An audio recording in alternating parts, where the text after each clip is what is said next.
ಸುಟ್ಟು ಕರಕಲಾದ KSRTC bus. ಅದೃಷ್ಟವಶಾತ್ ಪ್ರಯಾಣಿಕರು ನಂಜನಗೂಡಿನಲ್ಲಿ ಆದ ಘಟನೆ.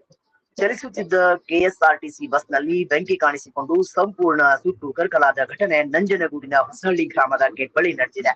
ಬಸ್ನಲ್ಲಿದ್ದ 40ಕ್ಕೂ ಹೆಚ್ಚು ಪ್ರಯಾಣಿಕರು ಅದೃಷ್ಟವಶಾತ್ ಪ್ರಾಣಾಪಾಯದಿಂದ ಪಾರಾಗಿದ್ದಾರೆ. ಮೈಸೂರಿನಿಂದ ಕೇರಳಗೆ ತೆರಳುತ್ತಿದ್ದ KL 15A2444 ನೋಂದಣಿ ಬಸ್ನಲ್ಲಿ ಮಧ್ಯರಾತ್ರಿ ಸರಿಸುಮಾರು 3 ಗಂಟೆಯ ವೇಳೆ ದಿಢೀರ್ ಬೆಂಕಿ ಕಾಣಿಸಿಕೊಂಡಿದೆ. ಎಚ್ಚೆತ್ತ ಚಾಲಕ ಹೊಸಹಳ್ಳಿ ಗೇಟ್ ಬಳಿ ನಿಲ್ಲಿಸಿ ಪ್ರಯಾಣಿಕರನ್ನು ಬಸ್ಸಿನಿಂದ ಕೆಳಗಿಳಿಸಿದ್ದಾರೆ.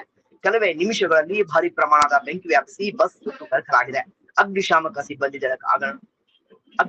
ಸಿಬ್ಬಂದಿಗಳ ಆಗಮನಕ್ಕೆ ಮುನ್ನವೇ ಬಸ್ ಸುಟ್ಟು ಕರಕಲಾಗಿದೆ. ಕೇರಳ ರಾಜ್ಯಕ್ಕೆ ಸೇರಿದ ಸಾರಿಗೆ ಬಸ್ ಇದಾಗಿದ್ದು, ಚಾಲಕ ಮತ್ತು ನಿರ್ವಾಹಕ ಪ್ರಯಾಣಿಕರಿಗೆ ಪರ್ಯಾಯ ಬಸ್ ವ್ಯವಸ್ಥೆ ಮಾಡಿದ್ದಾರೆ. ನಂಜನಗೂಡು ಸಂಚಾರಿ ಪೊಲೀಸ್ ಠಾಣೆಯ ಪೊಲೀಸರು ಸ್ಥಳಕ್ಕೆ ಭೇಟಿ ನೀಡಿ ಪರಿಶೀಲನೆ ನಡೆಸಿ ಪ್ರಕರಣ ದಾಖಲಿಸಿಕೊಂಡಿದ್ದಾರೆ. ನಂಜನಗೂಡು ಹೆಂಗೆ ಗುಡ್ಲುಪೇಟೆ ರೋಡ್ ಬಾ ಬೇಗ ಬಾ.